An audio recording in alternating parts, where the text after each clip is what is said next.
arrivo. Siamo in attesa di partire con le dirette.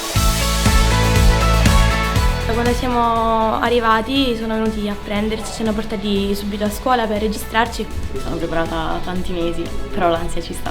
Primo concorso, quindi. Dovremmo iniziare a minuti.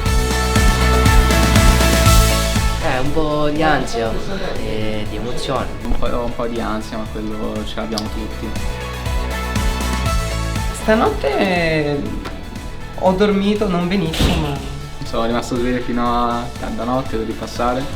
Abbiamo cominciato ad ambientarci, a conoscerci tra di noi e quindi comunque l'ansia un pochino si è attenuata, possiamo dire. oggi si cucina tanto. Trota cotta a bassa temperatura.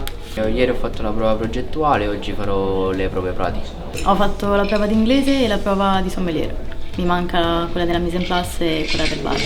Com'è andata? Bene, dai, stiamo spaccando. La prova di bar l'ho già fatta, ho fatto un cocktail Bacardi. Mi rimane solamente la prova di sommelier da eseguire. Ho preparato un Irish coffee al bar, direi che è andato molto bene. Poi ho fatto il roleplay in inglese, un po' meno, però ci siamo. Mentre la prova di sala è andata, secondo me, benissimo. È una bella esperienza, comunque ti aiuta anche a crescere e a maturare. Ma tutto sommato tranquillo. Credo che andrà bene. Meglio di come speravo, quindi.